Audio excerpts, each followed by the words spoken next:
Assalamualaikum teman-teman. Kena batunya. Ya akhirnya ya ribuan warga Jawa Barat ini menggeruduk rumah si Fadlan. Tentu ya kita tahu bahwa si Fadlan ini merupakan orang yang paling kontras ya, bahkan menghina Kang Deddy Mulyadi. Ya khususnya di sini ada kebijakan Kang Deddy Mulyadi, teman-teman. Bahkan tidak sampai di situ. Ya ribuan warga Jawa Barat ini yang mendatangi atau menggeruduk kantor camat atau kelurahan di sana, teman-teman. Ya terkait penutupan ya tambang ya di lokasi mereka.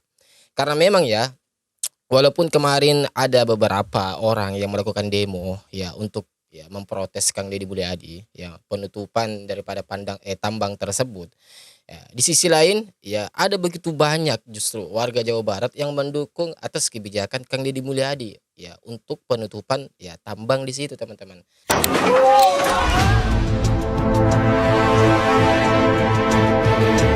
Kerja nyata Deddy Mulyadi, Jalan Parung Panjang jadi benar-benar sepi. Kalau kalian tahu baru-baru ini Kang Deddy lakuin penutupan tambang di areal Parung Panjang. Nah, dampaknya ini kerasa banget lur. Coba kalian lihat, ini merupakan gambaran Jalan Parung Panjang sebelum Kang Deddy melakukan penutupan. Truk di mana-mana, bahkan gua aja ngeri cuy kalau naik motor di sini. Udah gitu debunya tebel banget. Nah, sekarang kalian lihat perubahan drastisnya. Jalanan benar-benar sepi, nggak ada lagi tuh truk-truk gede yang bikin jalan hancur. Jalanan yang tadinya bikin orang males keluar rumah, sekarang kosong melompong. Debu-debu jalanan yang biasanya jadi bedak wajah, sekarang udah berkurang. Semoga ini terus diberlakukan ya, biar warga Parung Panjang gak takut lagi tuh kalau mau kemana-mana. Saya minta semuanya turun ke jalan. Kang Deddy datang ke wilayah tambang. Kita di sini diskusi, ya. Saya yakin Kang Deddy tidak paham, tidak mengerti. Ya. Tidak paham. Hanya mendengar sepihak. Tolong adil Kang Deddy. Kang Deddy tidak paham, Kang Deddy tidak mengerti. Kang Deddy tidak tahu kondisi yang sebenarnya. Saya tinggal, rumah saya berada di sekeliling gunung. Tidak jadi masalah. Tidak ada polusi. Getaran sudah biasa. Kekebulan kami sudah biasa. Kami nggak kenal ispa dan lain sebagainya. Depresi kami tidak kenal. Ya. Ini yang harus kita syukuri. Ini adalah anugerah dari Allah Subhanahu Wa Taala. Mungkin bagi Kang Deddy sebagai gubernur ini adalah bagian daripada masalah. Untuk itu kehadiran pemerintah di sini harusnya bisa menangani, memberikan solusi, harus bijak, harus adil. Saya kira Kang Deddy tidak adil. Tidak adil, tidak paham, dan tidak mengerti. Tidak adil katanya Kang Deddy Mulyadi ya. Seharusnya katanya Kang Deddy Mulyadi harus memberikan solusi yang bijak. Kita di sini masyarakat berharap Kang Deddy datang ke wilayah gunung, Kampung Lebakwangi, Desa Rangasajar, Kecamatan Cikudang. Banyak menjerit di sini atas kebijakan Kang Deddy. Perusahaan tambang tidak salah Kang Deddy, dia punya izinnya. Ya. Berikan kami solusi. Berikan kami jaminan kesejahteraan oleh Kang Deddy. Kalau gunung ditutup, apa jaminannya? Tolong, ya. Kami berharap Kang Deddy datang kemari. Ya. Kita akan melakukan aksi nanti pokoknya kita akan melakukan aksi dengan massa yang lebih besar. Mana para pemimpin kita sebelumnya yang memperhatikan persoalan pelik di Parung Panjang? Mana yang memperhatikan pejabat kita sebelum KDM? Peduli terhadap masyarakat yang menghirup udara kotor setiap detiknya. Mana Pak? Seolah persoalan Parung Panjang itu adalah bukan persoalan pemimpin. Biarkan masyarakat di sana menderita, tak peduli. Yang penting para pengusaha tambang di sana pada happy. Sekarang beda cerita bos. Para pengusaha tambang yang lalai siap-siap akan ada konsekuensi hukum. Akan dilawan oleh KDM. Akan digugat oleh gubernur. Kebijakan di-upload di sosial media. Untuk apa ada sila-sila Pancasila, ya kan? Betul? Untuk apa ada sila keempat? Untuk apa kita belajar? Carek maneh nama meureunnya. Orang tua murid yang meureun bala leungharnya. Duit tinggal metikan kos daun gitu. Wah, jadi duit. Anjir. Neangan duit teh orang tua murid teh tepi ka kesang ka bool-bool. Nya. Encan ngahutang ka rentenir. Encan nginjem bank emok nya, encan ngagadekeun sertifikat taneuh, encan jujualan naon aya di imah nya. Coba bela naon, belan anak jeung study tour lah emang murah 50.000 100.000. Hah? Jutaan, buseng. Jutaan, bahkan waduh ayo. Pusing, nean duit teh pusing. Ye, sia mangareunah nya araruntung PO sia lalakunya PO busnya. Rumah tempat rekreasi siara rame nya atau aya larangan kieu sia pararotes ka gubernur nya. Gubernur aing mah nyaaheun ke masyarakatna. Siapa neangan untung? Geus ngeunah ya. Duit anu tadina jeker study tour disisipkeun jeker budak kuliah engkena. Kuliah make duit tetep duit. Duit. Nya. Useng deh. Ulang ngabelan jelema beungar, Kang. Ulang ngabelan jelema beungar. Geus beungar mena mah. Tanpa budak sekolahan geus study tour mena mah geus beungar boga bus, nya. Geus boga tempat rekreasi. Geus beungar. Gitu. Pusing. Pak, soal kegiatan hari ini Pak bisa disampaikan Pak, tuntutannya apa, kemudian tadi mulai jam berapa? Tuntutannya ya kita cabut SE Gubernur 45 ya, 45 PK 0303 2025 6 Mei yang keluar tanggal 6 Mei 2025. Tuntutan kita aja satu, cabut dan hapuskan pelarangan study tour sekolah di Jabar, study tour keluar wilayah Jabar.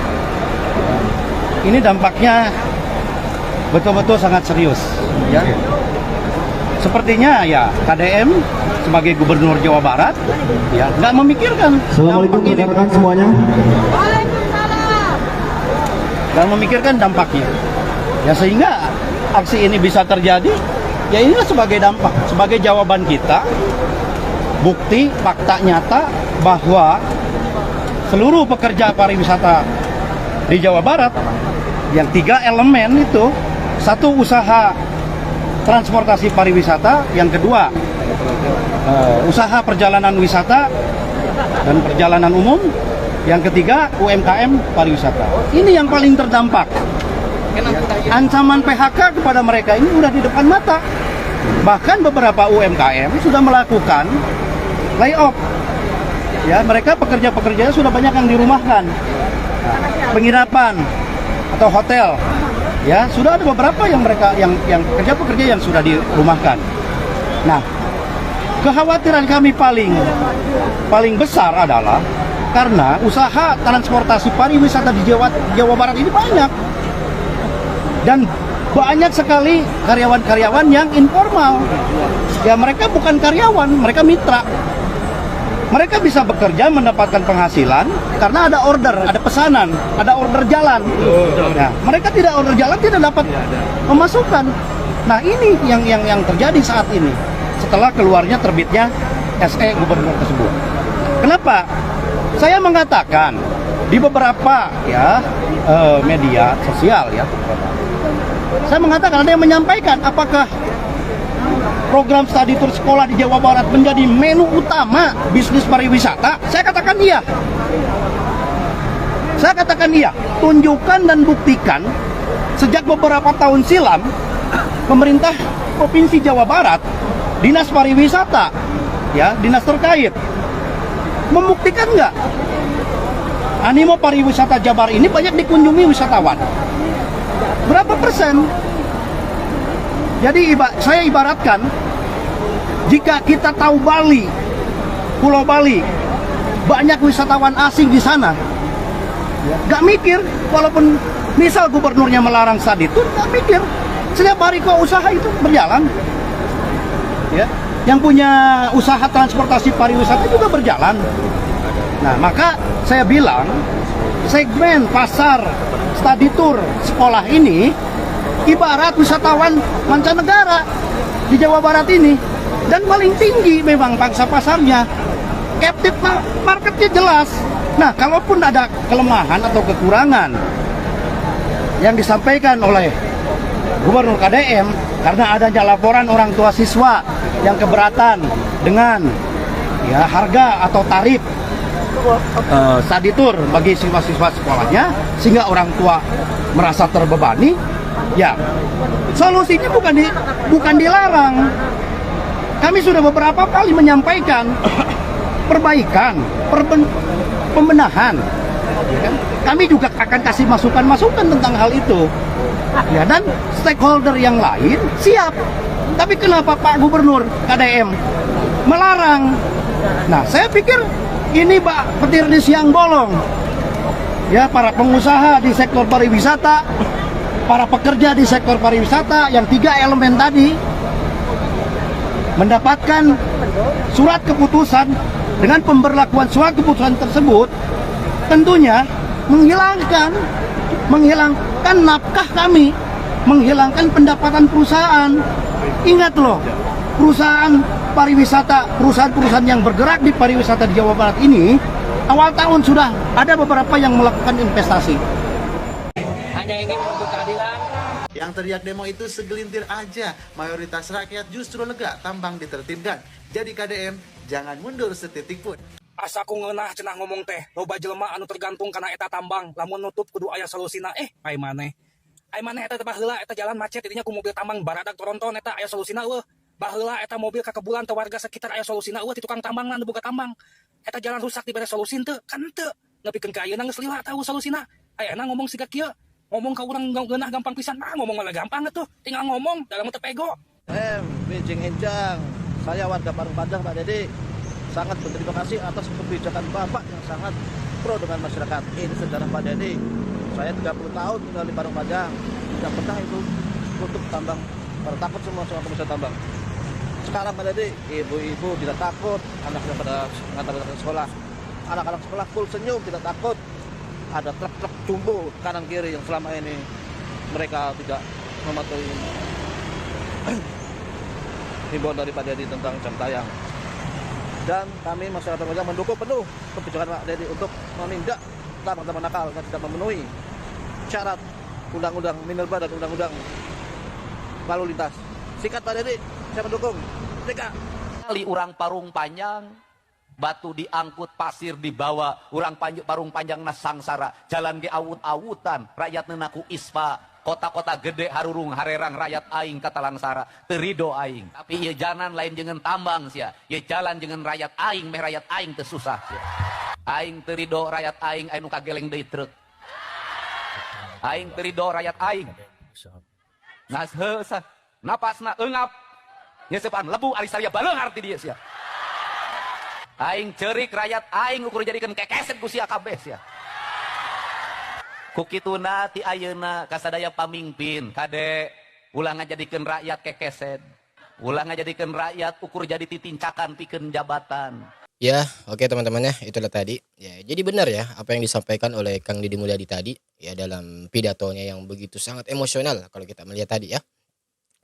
Bahwasanya di situ beliau berbicara tentang keadaan di Parung Panjang.